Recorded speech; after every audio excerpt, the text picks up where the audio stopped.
Bonjour à tous, vous allez bien? C'est toujours un défi quand on demande aux gens de se saluer. Et puis, voilà, depuis dimanche passé, on a commencé une nouvelle série. Genre a commencé et le thème, c'est crois seulement. Crois seulement. Ce sont les paroles que Jésus a adressées à un homme qui venait, qui avait sa fille qui était malade, sur le point de mourir. Et il vient et dit à Jésus, Seigneur, il faut que tu interviennes dans la vie de ma fille. Et puis à un moment, alors qu'ils sont en route, Jésus va lui dire juste, crois seulement. Crois seulement. Et on voit l'histoire dans Marc chapitre 5, on va le lire. Marc chapitre 5 à partir du verset 21. Il y a deux histoires, en fait, Zor l'a raconté hier, dimanche passé, c'était magnifique. Deux histoires, en fait, qui se croisent. Marc, chapitre 5, à partir du verset 21. Jésus, dans la barque, regagna l'autre rive, où une grande foule s'assembla près de lui. Il était au bord de la mer. Alors vint un des chefs de la synagogue, nommé Jairus, qui, l'ayant aperçu, se jeta à ses pieds, lui adressa cette instance prière, ma petite fille est à l'extrémité. Viens, impose-lui les mains afin qu'elle soit sauvée et qu'elle vive. Jésus s'en alla avec lui. Et j'ai souligné parce que juste en lisant, j'aime bien parce que je me suis dit en lisant, je n'ai vu nulle part ailleurs dans la Bible que quelqu'un vienne à Jésus lui demander quelque chose, que Jésus dise, attends, il faut d'abord que je réfléchisse, attends, je pense que toi, ta vie d'abord doit se développer, attends, il faut, chaque fois, lisez dans les évangiles, chaque fois quelqu'un vient demander quelque chose à Jésus, il le fait. Dans la Bible, lisez. Et là, la Bible dit, il est venu, il a dit, Seigneur, et puis Jésus s'en alla avec lui. Ils se sont mis en route. Le processus commence. Donc, c'est prêt. Jésus va faire quelque chose. Maintenant, c'est là, c'est dans le processus souvent que se passent des choses. Et une grande foule le suivait, le pressait. Donc, pour dire que ce n'était pas évident. Jésus a dit oui, mais sur le chemin, il y a des choses. Et de la même manière, je vais dire déjà à quelqu'un, alors que tu viens vers Jésus, tu as besoin de son aide, Jésus te dit oui, je vais aller, on va y aller, je vais faire quelque chose. Mais sur le chemin, il se fait qu'il y a des choses qui se passent. Et la Bible dit, une grande foule le suivait, le pressait. Or, il y avait une femme atteinte d'une perte de sang depuis 12 ans. Elle avait beaucoup souffert entre les mains de plusieurs médecins. Elle avait dépensé tout ce qu'elle possédait. Elle n'avait éprouvé aucun soulagement, mais était allée plutôt en empirant. Ça, c'est souvent de fois ce qui arrive dans la vie. Les choses ne font que s'empirer. Et cette femme, on la voit dans cette situation. Ayant entendu parler de Jésus, elle vint dans la foule par derrière, toucha son vêtement. Car elle se disait, si je puis seulement toucher ses vêtements, je serai guérie. Au même instant, la perte de sang s'arrêta. Elle sentit dans son corps qu'elle était guérie de son mal. Jésus connut aussitôt en lui-même qu'une force était sortie de lui et se retournant au milieu de la foule, il dit, qui a touché mes vêtements? Ses disciples lui dirent, tu vois la foule qui te presse, qui te cogne, tu dis qui m'a touché? Il regardait autour de lui pour voir celle qui avait fait cela. La femme effrayée, tremblante, sachant ce qui s'était passé en elle, vint se jeter à ses pieds et lui dit toute la vérité. Mais Jésus lui dit, ma fille, ta foi t'a sauvée. Va en paix, sois guérie de ton mal. Comme il parlait encore, survinrent de chez le chef de la synagogue des gens qui dirent, ta fille est morte. Pourquoi importuner davantage le maître? Mais Jésus, sans tenir compte de ces paroles, dit au chef de la synagogue, ne crains pas, crois seulement. Elle est longue la lecture, mais c'était bien pour vous situer le contexte en fait de ce qui se passe dans cette histoire. Et ce matin, moi j'aurais juste deux points. Mais 2 points, comment arriver à croire seulement? Quand Jésus nous dit crois seulement, tu vis une situation, Jésus te dit crois seulement. Comment arriver à croire seulement? Deux choses, recevoir la parole qui change notre langage et établit notre foi. Et deuxièmement, accepter la connexion divine qui propulse notre foi. Le premier point, recevoir la parole qui change notre langage et établit notre foi. La Bible dit, la femme ayant entendu parler de Jésus. Elle a vécu pendant 12 ans Elle a fait tout ce qu'elle devait faire. Elle est allée voir des médecins. Elle a fait tout ce que humainement elle devait faire. Tout ce qu'il fallait faire, elle a fait. Mais les choses ne faisaient que s'empirer. Et les choses ont commencé à changer dans sa vie quand elle a entendu parler de Jésus. La femme, la Bible dit, ayant entendu parler de Jésus. C'est au moment où elle a entendu parler de Jésus qu'elle s'est dit, ah, là, c'est comme si l'espoir était entré au bout de 12 ans. C'est comme si les choses, elle s'est dit, les choses peuvent changer. Et ça, c'est la foi qui démarre. Et j'aimerais vous dire ce matin, c'est que la foi, c'est pas quelque chose qui vient comme ça parce que j'ai envie de voir quelque chose. La foi, elle démarre avec quelque chose qui vient de Dieu. La foi, elle est spirituelle, elle est surnaturelle. C'est Dieu qui doit le susciter en nous. Et comment il le suscite? Par la parole. Et la Bible dit, la femme ayant entendu parler de Jésus, c'est ça qui a créé la foi en elle, parce qu'elle a entendu. Et qu'est-ce qu'elle a entendu parler? De quoi a-t-elle entendu parler? Elle a entendu parler du fait que Jésus peut guérir. Elle a entendu parler de tout ce que Jésus était capable de faire. Et ayant entendu parler, ça a créé quelque chose en elle. Et la Bible dit dans Romains 10, la foi vient de ce qu'on entend, et ce qu'on entend vient de la parole de Dieu. C'est pas parce que je veux que quelque chose se passe, je veux que Jésus guérisse et que je dis, oui, j'ai la foi, que forcément c'est la foi. La foi vient parce que Dieu a dit quelque chose, parce que Dieu a parlé, parce qu'on a entendu. Et ce que j'aime dans cette histoire, quand elle a entendu parler de Jésus, ça a commencé à changer son langage. Et quand son langage a changé, on voit que ses actes ont changé. Et Dieu te dit ce matin que si tu veux voir ta foi agir, il faut d'abord, alors qu'on est ici, là Dieu, en ce moment, Dieu est en train de te parler. Alors que Dieu est en train de parler, reçois la parole. Et alors que tu reçois la parole va commencer à changer ta manière de parler. La Bible dit qu'il y a la vie au travers de la langue. La mort et la vie se trouvent sur la langue. Ce que nous disons de foi nous tue, ce que nous disons de foi nous fait vivre. Ce que tu dis sur ta vie, ce que tu dis sur ton couple, ce que tu dis sur tes enfants, ce que tu dis sur ta vie, va faire vivre ou faire mourir ta vie, faire mourir autour de toi. Voilà pourquoi quand Dieu vient, qu'est-ce qu'il fait? Quand il vient par la parole commence à changer notre langage. Et voilà pourquoi on avait parlé de ça il y a quelques semaines, les jeudis, on a parlé de pourquoi parler en langue. Pour les nouveaux qui ne savent pas, le parler en langue, c'est un don de l'esprit. Quand l'esprit vient, il vient sur nous. La première chose, la première manifestation d'une personne remplie de l'esprit, cette personne, la Bible dit, se met à parler en d'autres langues, en d'autres langues. Et quand on parle de d'autres langues, c'est des langues de foi humaines, inconnues, mais c'est aussi des langues des anges, des langues inspirées. Pourquoi Dieu, quand il vient et remplit une personne, s'il saisit sa langue? Parce que la mort et la vie se trouvent sur la langue. Et quand Dieu vient, il veut que ton langage change. Et quand on reçoit la parole, il faut que ça change notre langage, notre manière de parler. Et quand la parole est entrée, son langage a commencé à changer. Sa manière de parler a commencé à changer. Et c'est ça qui a transformé sa vie. Quand on regarde dans la Bible, on voit que Jésus, la Bible dit à un moment, que Jésus a tellement fait des exploits que tout ce qu'il a fait ne peut pas être contenu dans un livre.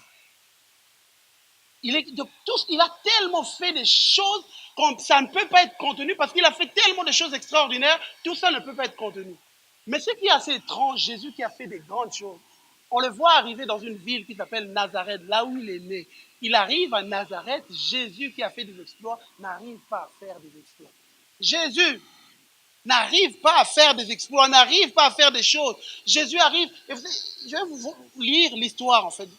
Vous voyez ce qui s'est passé quand Jésus est arrivé. Quand il est arrivé en toute puissance. Dans Luc chapitre 4, il est dit ceci. Jésus revêtu de la puissance de l'Esprit, retourna en Galilée et sa renommée s'est répandue dans tout le pays d'alentour. Donc là, Jésus vient de sortir de 40 jours de jeûne. Il est rempli de l'esprit. Et puis, sa renommée a commencé à se répandre aux alentours. La Bible dit, il enseignait dans les synagogues. Il était glorifié partout. Tout le monde était émerveillé par ce qu'il faisait. Il s'est rendu à Nazareth, où il avait été élevé. Et selon sa coutume, il entra dans la synagogue le jour de sabbat. Se leva pour faire la lecture. On lui remit le livre du prophète Ésaïe. L'ayant déroulé, il trouva l'endroit où il était écrit « L'Esprit du Seigneur est sur moi parce qu'il m'a oint pour annoncer une bonne nouvelle aux pauvres. Il m'a envoyé pour guérir ceux qui ont le cœur brisé. » C'est ce que le Seigneur a fait ce matin. Les paroles sont sorties. Que Jésus dit, je suis en train de guérir. Il y a 2000 ans, il a commencé à le faire. Il le fait encore aujourd'hui. Il guérit les cœurs. Il y a une onction dans sa présence pour guérir les cœurs. Et j'ouvre une parenthèse. Je veux juste dire à quelqu'un, le Seigneur est en train de guérir ton cœur. Le Seigneur est en train de guérir ton cœur. Et pour Jésus dit, et il annonce, ça c'est sa mission qu'il est en train d'annoncer. Sa mission était déjà prophétisée des années avant par Ésaïe. Et là, Jésus lui-même est en train d'annoncer. Pour vous dire que quand quelqu'un rencontre Jésus, c'est de l'extraordinaire. C'est de l'extraordinaire. Nous ne rencontrons pas la religion. Quand nous rencontrons la religion, les choses restent les mêmes. Les années passent, on vit dans la religion, les choses ne changent pas. Mais quand on rencontre Jésus, il y a quelque chose qui se passe. Il dit, il m'a envoyé pour guérir ceux qui ont les cœurs brisés, pour proclamer aux captifs la délivrance et aux aveugles le recouvrement de la vue, pour envoyer libres les opprimés. Et j'aime ça parce que ça, c'est la parole qu'on avait reçue quand on était à la veillée ici, pour publier une année de grâce du Seigneur, pour dire une saison nouvelle, une saison de grâce du Seigneur. Et Jésus a annoncé, voilà, c'est une nouvelle saison qui commence. Ensuite, la Bible dit, il roula le livre, le remit au serviteur et s'assit. Tous ceux qui se trouvaient dans la synagogue avaient le regard fixé sur lui. C'est un peu comme si moi je venais, je lis, et puis après je m'assis, non, vous me regarderez parce que vous... Et alors la suite, tout le monde attendait. Tous ceux qui se trouvaient dans la synagogue avaient le regard fixé sur lui. Alors il commença à leur dire, aujourd'hui, cette parole de l'Écriture que vous venez d'entendre est accomplie. Cette parole. Et vous savez pourquoi Jésus a fait ça? Pourquoi il est arrivé à Nazareth? Pourquoi il a lu l'énoncé de sa mission? C'était pour créer la foi, pour qu'eux reçoivent cette parole. C'était pour qu'eux reçoivent. C'est vrai, je suis en train de vous dire que la foi, c'est pas quelque chose comme ça. J'ai un problème et je dis, j'ai la foi, j'ai la foi, j'ai la foi. Non, il faut que Dieu parle. Il faut que j'entende Dieu. Il faut que je cherche. Voilà pourquoi moi je ne crois pas qu'il n'y a pas de foi sans communion. Sans communion avec Dieu, il n'y a pas de foi. C'est quand il y a la communion qu'on entend Dieu et puis il y a la foi. Et quand il y a la foi, on avance. Et quand Dieu, voilà pourquoi Dieu parle. Voilà pourquoi dimanche après dimanche, la parole est annoncée pour que des hommes et des femmes aient la foi et qu'on affronte nos défis. Parce que la Bible dit, mon juste vivra par la foi. Et alors Jésus parle et Nazareth ne reçoit pas cette parole. La Bible dit, plus loin, ils étaient étonnés des paroles de grâce qui sortaient de sa bouche. Ils se disaient, n'est-ce pas le fils de Joseph? Ils ont refusé de changer leur discours. Contrairement à cette femme, quand elle entend parler de Jésus, son discours change. Elle commence à se dire à elle-même, si seulement je touche son vêtement, les choses peuvent changer. Si seulement je fais... Elle commence à se dire, avant, elle avait peut-être perdu espoir, mais quand elle a entendu la parole, elle s'est dit, si seulement je touche. Et le Seigneur te dit, change ta manière de te parler. Change ta manière. Ici, Nazareth n'a pas changé. Nazareth a dit, c'est le fils de Joseph. Ah, c'est le fils. Et c'est ça qu'ils ont continué à se répéter, à se le dire. C'est le fils de Joseph. Et à cause de ça, ils n'ont pas vu de miracles. Là, ils n'ont pas eu de foi en Jésus. Tout dépend de la manière dont nous recevons la parole. Tout dépend de la manière dont on reçoit. La parole qu'on reçoit doit changer notre manière de parler, notre langage. Et quand on change notre langage, ça nous propulse dans la foi. La foi nous emmène à agir. La foi nous emmène à quitter l'endroit où on est pour aller toucher les vêtements. Alors, ce matin, j'aimerais dire à quelqu'un qui a reçu la parole, et qui croit en la parole, j'aimerais te dire, c'est à ce moment-là, ici, maintenant, que ça peut se compliquer. Parce qu'il y a un ennemi qui voudra t'arrêter. Parce que la foi nous propulse à agir. Mais il y a un ennemi. Vous savez, pendant que je lisais ça, Dieu me donnait, j'avais une image. Cette femme, elle souffrait d'une perte de sang. Et donc là, elle se décide chez elle, si seulement je touche, ma vie changerait. Et puis elle décide, elle commence à partir. Mais laissez-moi vous dire, pendant qu'elle faisait, elle était en train de marcher, le sang coulait encore. Peut-être qu'à un moment, elle était tellement absorbée par ça, je vais toucher Jésus, puis elle marchait, puis à un moment, soudainement, le diable lui rappelle que elle sent le sang. Elle sent le sang. À ce moment-là, c'est comme si ça l'arrêtait sur son chemin. C'est comme si à un moment, une pensée vient, ça ne changera jamais. J'aimerais, peut-être il y a quelqu'un ici, tu as cru en la parole, tu es sur le chemin pour aller toucher Jésus, et puis soudainement, ta réalité commence à revenir. Je suis en plein dans le sang coule, et dans ta famille, il y a le sang qui coule, dans ton couple, le sang qui coule, dans tes problèmes, dans tout. Il y a des gens ici, l'ennemi est en train de te rappeler ta situation, tu te dis, ça changera jamais. Et le Seigneur veut dire à quelqu'un, garde le focus. Garde le focus, garde. Cette femme-là, à ce moment, vous savez, de fois, moi, je crois qu'il y a un ennemi qui aime nous distraire. Quand on est sur le point de toucher Jésus pour que nos vies changent, il y a un ennemi qui aime nous distraire pour qu'on ne touche pas Jésus. Il va venir les ramener sur la surface tes problèmes. Il va ramener toutes sortes de choses. Et cette femme est en train de voir ce qui ne va pas, mais elle continue à marcher. Peut-être qu'elle a mal. Peut-être qu'elle a mal, elle ressent encore la douleur, mais elle continue. Si seulement je touche. Et ce matin, s'il te plaît, continue à répéter la parole que Dieu a changé en toi. Continue à répéter et continue à avancer. Peu importe ce que tu vois. Et puis, elle continue à avancer. Et puis, à un moment, elle lève sa tête, elle voit Jésus qui est un peu plus loin, mais il y a des gens qui sont autour de Jésus. La Bible dit qu'il y avait des gens qui frottaient Jésus, qui le cognaient, toutes sortes de personnes. Et parmi toutes sortes de personnes qui sont autour de Jésus, elle voit peut-être un boiteux qui est là, mais qui n'est pas guéri. Elle voit peut-être un aveugle qui est là, mais qui n'est pas guéri, mais qui sont tous auprès de Jésus, qui sont même plus près qu'elle. Plus près de Jésus qu'elle Elle est plus loin. Et là, l'ennemi vient lui dire, écoute, regarde là, il y a des gens qui sont près de Jésus qui ne sont pas guéris. Et toi, tu penses que toi, tu vas être guéri? Et ça, c'est ce que l'ennemi vient faire dans beaucoup de gens. Je vais toucher Jésus, et puis l'ennemi vient, regarde telle personne, mais cette personne, c'est vraiment un bon chrétien, et elle n'a pas été guérie. Tu penses que toi, qui es-tu pour que tu sois guéri? Je vais vous dire quelque chose, c'est que tu dois répondre à l'ennemi. Tu dois lui dire, je ne suis pas meilleur que cette personne, mais je suis moi. Je ne suis peut-être pas le meilleur chrétien, mais je suis moi. Et moi, j'ai décidé, je vais m'approcher de lui. Et je sais que cette femme, je ne sais pas ce que les autres ont fait, je ne sais pas ce qui se passe, mais moi, j'ai décidé, je vais toucher Jésus. Je ne sais pas. Vous savez, des fois, il arrive, l'ennemi va nous ramener, mais tel est un bon chrétien, il a échoué, et toi, tu crois que tu vas réussir? Je ne sais pas. Je ne sais pas, mais moi, j'ai décidé, je veux les toucher. Moi, j'ai décidé, ne laissez personne, ne laissez pas les échecs des autres vous arrêter, continuez à avancer. Je vais vous dire une chose, nous avons tous, chacun est né son jour. Tu es né un jour, moi je suis né le 24 mai 1973 à 10 heures, on m'a dit, j'ai mon ADN, j'ai, comment on appelle ça, les empreintes qui sont à moi. J'ai ma vie que Dieu a créée, mais pourquoi je dois baser ma vie par rapport à ce que les autres vivent? Et ce matin, je veux dire à quelqu'un ce matin, ne base pas ta vie sur les échecs des autres, ne base pas ta vie sur ce que les autres vivent.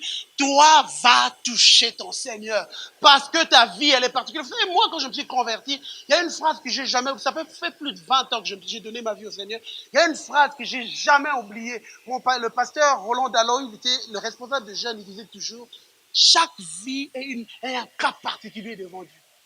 Et moi, ça, j'ai jamais oublié. Et là, aujourd'hui, dans tout ce que je fais, je considère ma vie comme une vie particulière devant Dieu.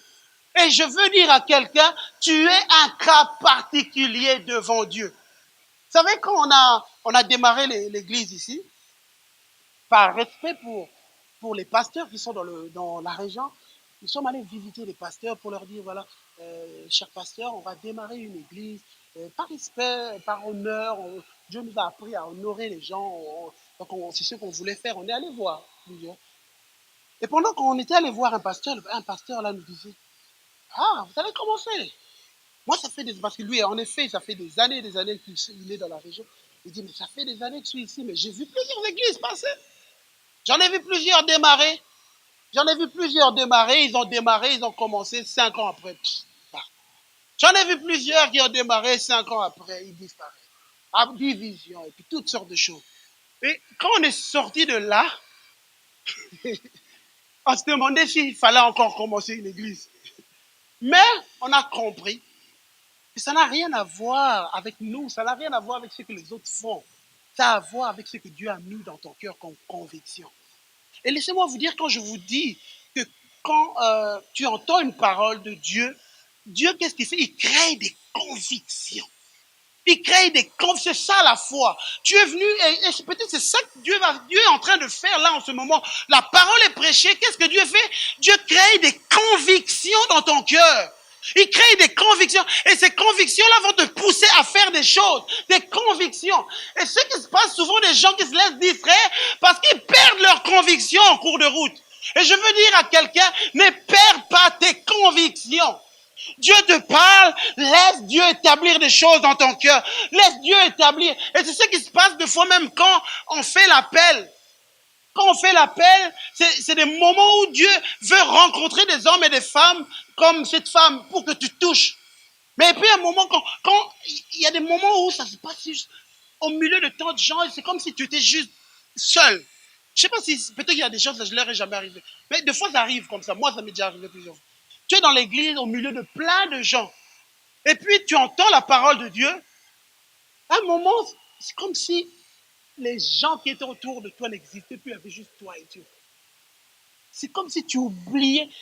Vous savez, des fois, il faut créer des moments où il clôt juste toi et Dieu. Des fois, on perd du temps, on est là, la musique est là, les gens louent. Toi, tu regardes à gauche et droite. Dieu, il y a des moments où on rate.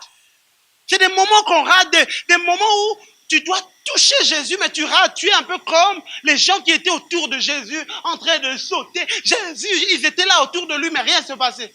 Mais il y avait une femme qui vivait un seul à seul. Et quand Jésus s'arrête, alors que tout le monde le touchait, Jésus s'arrête, quelqu'un m'a touché. Moi, j'aimerais que Jésus dise ça. Tout le monde vient, et puis il y a quelqu'un qui vient, qui vit un moment seul à seul. Et puis, ces moments-là fait que tu refuses de te laisser distraire.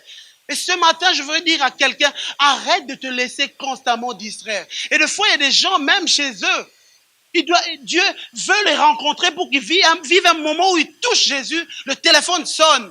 Et puis tu décroches, tu parles, et puis tu raccroches, tu continues. Ah Dieu, on était où? On en était où? Et puis on continue. Tu rates. Il y a des moments où éteins la télé, il y a des moments où éteins le téléphone. Il y a des moments parce que c'est un moment où tu vas toucher Jésus. Il y a des moments où tu es à l'église, fais comme si tu étais juste toi et lui. C'est vrai. Peu importe, vraiment je vais dire à quelqu'un, peu importe ce que tu vis, où tu es, décide juste que ce soit un moment pour toi. Ne te laisse pas distraire par ce qui se passe autour de toi. Tu sais, Jésus, à un moment, Pierre va lui demander, il était en train de parler, Jésus est en train de parler avec Pierre. Et puis Pierre demande à Jésus, mais écoute, Jean, qu'est-ce qui va se passer avec lui? Et j'aime parce que Jésus lui dit, lui dit, si je veux qu'il demeure, Jean 21, 22, si je veux qu'il demeure jusqu'à ce que je vienne, que t'importe, toi, suis-moi. C'est comme si, je dirais ça en d'autres termes, c'est quoi ton problème? C'est quoi ton problème? Peu importe ce qui va se passer dans sa vie, ça ne te regarde pas. Toi, suis-moi. Je l'ai dit en des termes plus actuels. Et c'est ça que Jésus dit à beaucoup d'entre nous. Peu importe ce qui se passe dans la vie de l'autre, il a échoué, il a réussi, peu importe. Toi, suis-moi. Ne te laisse pas distraire. Ne viens pas. Moi, je me rappelle, il y a une sœur, disons, il y a très longtemps. Aujourd'hui, Dieu l'a vraiment béni. Mais je me rappelle, il y a très longtemps. Très longtemps. Pas ici, donc c'était quand j'étais à Liège. Quand j'étais à Liège, et cette sœur, elle cherchait à avoir des enfants. Et elle n'arrivait pas. Et puis à un moment, on avait reçu un homme de Dieu. Et cet homme de Dieu aussi, avec sa femme, ça faisait des années qu'ils étaient dans le service de Dieu et ils n'avaient pas d'enfants. Et là, maintenant, je me rappelle, on parlait avec la sœur disait, waouh, mais eux, regarde comme ils servent, c'est vraiment des hommes de Dieu et ils n'arrivent pas. Tu crois vraiment que moi j'aurais? Tu crois vraiment que moi j'aurais? Regarde eux.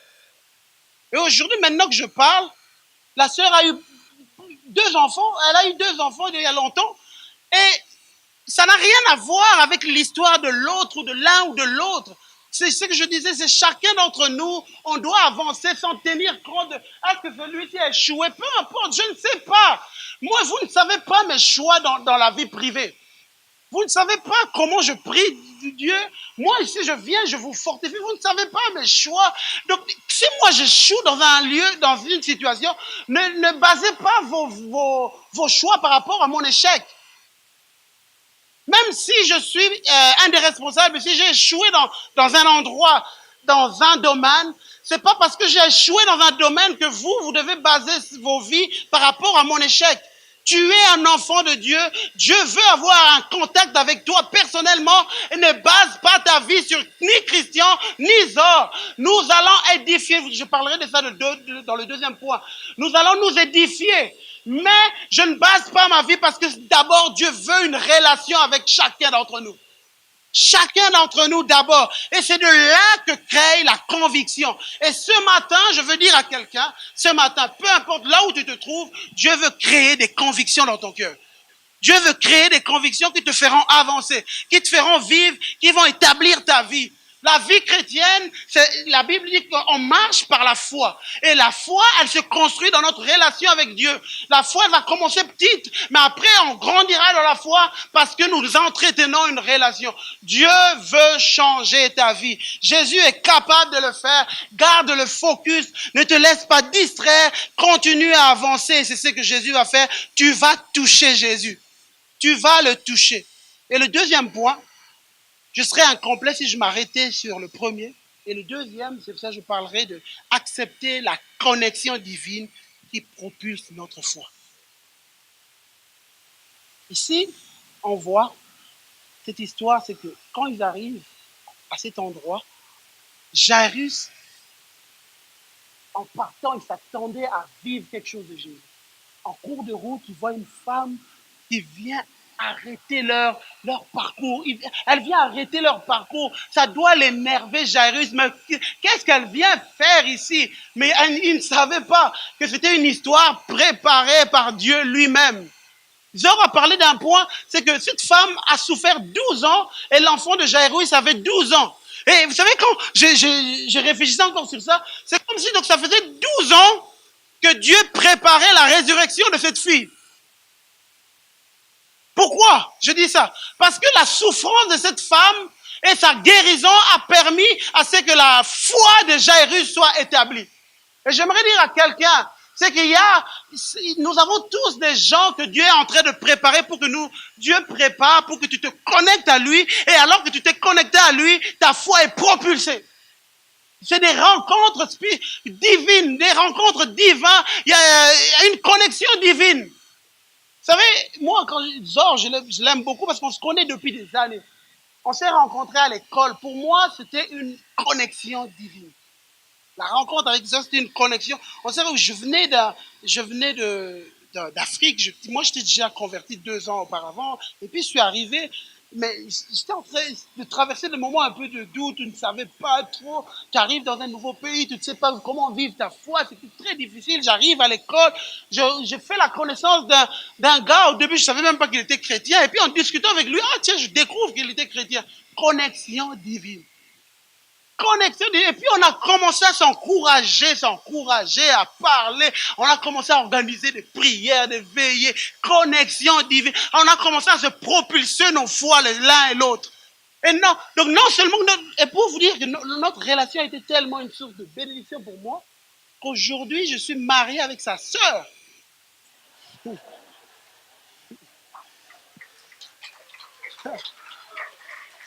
Connexion divine. Connexion. Et voilà pourquoi ne méprisez pas les connexions que Dieu met devant vous. Ne méprisez pas, ne méprisez pas. Il y a beaucoup de gens, et j'aimerais dire aussi à beaucoup, cette église est une connexion divine pour vous. Les hommes et les femmes que tu rencontres sont des connexions, peuvent être des connexions divines. Ne méprisons pas. Vous savez, Jairus pouvait mépriser, pouvait passer à côté de ça. Quand il voit, parce que lui c'était un homme respecté, cette femme-là n'était pas une femme respectée, elle elle était un peu, je dirais, en quarantaine, parce qu'à l'époque, par rapport à la loi, que quand tu vivais une perte de sang comme ça, on te mettait en quarantaine. Par contre, lui, c'était un homme honorable. Donc quand Jésus s'arrête en chemin, il pouvait dire à Jésus, mais maître, pourquoi tu t'arrêtes? Allons-y. Mais cette femme, mais non, il s'est arrêté aussi avec le Seigneur et il a commencé à écouter l'histoire de cette femme. Parce que la femme, quand elle est venue tremblante, la Bible dit, elle dit la vérité à Jésus. Elle a commencé à raconter ce qui s'est passé et c'était quelque chose qui a boosté la foi de Jairus. Voilà pourquoi après Jésus pouvait lui dire, crois seulement, parce que Jésus savait qu'il a écouté ce que la femme était en train de raconter. Et je veux dire à quelqu'un, fais attention au mépris. Fais attention, tu ne sais pas qui est-ce que Dieu a envoyé sur ton chemin pour booster ta foi. Ne méprise personne. Ne méprise pas l'église, ne méprise pas les frères et sœurs, ne méprise personne parce que tu ne sais pas qui Dieu envoie pour booster ta foi. Le mépris est dangereux, le mépris peut te tuer. Vous savez, il y a un homme dans la Bible, Naaman. Naaman, il souffrait de la lèpre. La chose qu'il a... Et c'était quelqu'un, quand vous lisez son histoire, il avait beaucoup de mépris. Mais Dieu l'a délivré d'abord de son mépris pour pouvoir vivre la main de Dieu. Ça a commencé, Naaman, vous pouvez le lire, l'histoire chez vous dans le livre de Rois. Naaman, ça a commencé d'abord, c'était un homme respecté, c'était le chef d'état-major de la Syrie, le chef d'état-major respecté par son roi. Et il avait même, c'est par lui qu'il y a eu des victoires. Mais il souffrait de la lèpre. Mais au début, quand son miracle a commencé à prendre place, quand il a eu une connexion divine juste avec une petite fille juive. Une petite fille juive qui travaillait chez lui. Lui, en tant que maître, il pouvait s'en foutre de ce que la petite fille disait. Mais il a écouté ce que la fille disait et que la fille a dit, écoute, tu peux trouver la guérison. Tu peux trouver une petite fille juive, quelqu'un de rien du tout. Mais lui, le maître, il a écouté. Et des fois, je vais dire à quelqu'un, tu ne sais pas d'où va venir ta délivrance. Tu ne sais pas d'où va venir la main de Dieu. Ne méprise personne. Ne méprise personne, tu ne sais pas. Et lui, c'est une petite fille qui lui a dit, écoute, il y a un prophète en Israël qui est capable de te guérir. Et puis il a décidé d'aller. Il arrive là en Israël pour sa guérison. Il s'attend à ce que les choses se passent comme lui, il avait prévu, parce que c'était un homme qui avait eu tellement l'habitude d'avoir des honneurs et toutes ces choses. Il pensait que les choses allaient se passer comme il l'a pensé. Mais le prophète ne sort même pas pour le rencontrer. Ne sort même pas pour le rencontrer. Il lui envoie son serviteur. Et là encore, j'aimerais dire, ne laisse pas ta chair, ton orgueil, t'empêcher de voir la gloire de Dieu parce qu'on ne t'a pas bien traité, parce qu'on ne s'est pas bien occupé de moi. Moi, je quitte l'église. Ah, c'est pas possible. On m'a pas salué. On m'a pas fait ceci. Ne laisse pas tes émotions te faire éloigner de là où Dieu va te toucher. Parce que lui, Naaman, il a décidé, il a dit non, mais comment, je pensais que le prophète allait arriver vers moi. Moi, Naaman, comment on peut juste m'envoyer un serviteur? Non, je rentre. Et puis son serviteur dit, maître, attends, si le prophète t'avait demandé quelque chose de difficile, ne l'aurais-tu pas fait? Il a dit oui. Mais alors, c'est qu'il te demande. Et puis il dit, qu'est-ce qu'il me demande? Il te demande juste de te jeter dans une mer là. Et puis là, il commence encore à mépriser la mer. Mais cette mer là, mais elle est nulle. Mais les mers de la Syrie ne volent-ils pas mieux? Et ça, c'est souvent ce qui se passe avec nous. Dieu veut utiliser des gens, mais tu les méprises. Mais ils sont qui?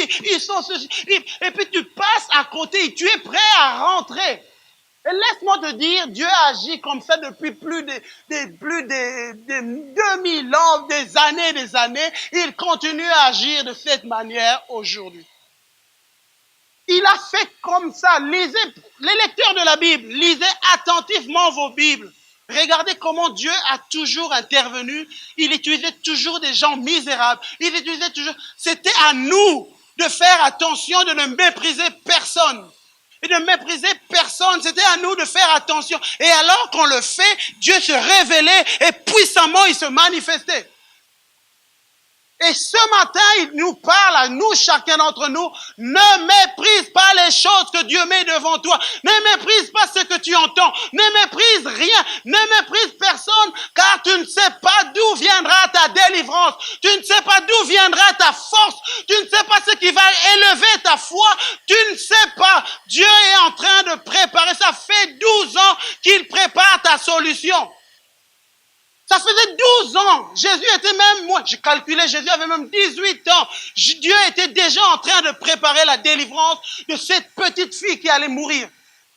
Il préparait au travers des souffrances d'une femme qui est en... Et j'aimerais ouvrir encore une parenthèse, dire à quelqu'un, les souffrances que tu es en train de vivre, ne te décourage pas. Dieu va l'utiliser quand il va te connecter à d'autres personnes. Vous savez, moi, je le comprends personnellement pour ma vie maintenant, aujourd'hui. Maintenant que je me tiens devant vous, je peux prêcher. Moi, je pense que Dieu nous a préparé. Dieu a préparé les hommes. Dieu nous a préparés. Et Dieu prépare des hommes et des femmes ici. Vous traversez des moments de doute. Vous traversez des moments d'incompréhension. Je ne comprends pas, mais Dieu, où il est? Laisse-moi te dire, je veux dire à quelqu'un ce matin, Dieu est en train de préparer ta vie pour pouvoir ressusciter d'autres personnes. Laisse-moi te dire, ton histoire va ressusciter d'autres personnes. Ton histoire va booster la foi d'autres personnes. Ton histoire, ça fait des années que tu ne comprends pas, il est où Dieu? Laisse-moi te dire, c'est quelqu'un qui se posait les mêmes questions, qui te dit, Dieu est en train de te préparer. Ton histoire va booster la foi de Jairus. Il y a des Jairus qui vont ressusciter leur fille au travers de ton histoire. Ne décourage pas, ne méprise personne. Laisse Dieu faire. Laisse Dieu continuer à préparer. Alors, on voit dans la Bible Naaman qui est délivré. Et vous savez, quand on parle de mépris, le contraire du mépris, c'est l'honneur. Il faut qu'on apprenne à honorer ce que Dieu veut qu'on honore. Il faut qu'on apprenne à honorer. Il faut qu'on apprenne à donner honneur. Vous savez, quand on lit l'histoire justement de Jésus dans Luc chapitre 4, on voit, il est dit ceci, Jésus leur dit, sans doute vous m'appliquerez ce proverbe, médecin guéris-toi toi-même. Et vous me direz, fais ici dans ta patrie tout ce que nous avons appris que tu as fait à Capernaum. Mais ajoute-t-il, je vous le dis en vérité, aucun prophète n'est bien reçu dans sa patrie. Je vous le dis en vérité, il y avait plusieurs veuves en Israël du temps d'Élie, lorsque le ciel fut fermé 3 ans et 6 mois, qu'il eut une grande famine sur toute la terre. Cependant, Élie ne fut pas envoyé vers aucune d'elles, si ce n'est vers une femme veuve à Sarepta, dans le pays de Sidon. Il y avait aussi plusieurs lépreux en Israël du temps d'Élisée, le prophète, et cependant aucun d'eux ne fut purifié, si ce n'est Naaman de Syrie. Et j'aimerais dire à chacun d'entre nous, la foi te fait sortir de la foule pour que tu fasses la différence. Jésus dit que quand, à ce temps-là, il y avait plusieurs lépreux, il y avait plusieurs veuves, mais Élisée est parti chez la veuve de Sarepta, parce que c'est la veuve de Sarepta, quand Élisée est arrivé, qui a honoré Élisée, qui a considéré, qui n'a pas méprisé l'homme de Dieu, qui a accueilli. Naaman n'était pas le seul lépreux, mais c'est le seul qui a écouté une petite fille. C'est le seul qui a écouté ce serviteur. Et ce matin, Dieu aimerait qu'on puisse dire qu'il y avait plusieurs avec des besoins financiers à Arlon. Cependant, Élie fut envoyé vers aucune d'elles, sinon vers, je cite, Christophe, parce que je sais qu'il n'y a pas de Christophe, je cite, ou bien je cite, peu importe. Il faudrait qu'on puisse dire qu'il y avait autant de situations néfastes, il y avait autant à Arlon, mais Dieu est allé vers tel X, parce que cette personne a décidé de croire. Parce que cette personne a décidé de considérer. Il y avait plusieurs malades à Arlon, cependant, aucun d'eux ne fut guéri, si ce n'est Myriam à parole d'espoir. Ça, je cite des noms qu'il n'y a pas. Sinon, et c'est ce que nous voulons ce matin. La foi, quand Dieu parle de foi, quand tu reçois la parole, il est possible qu'avec les musiciens peuvent se rapprocher, il est possible de quitter la foule et de d'entrer dans des situations particulières.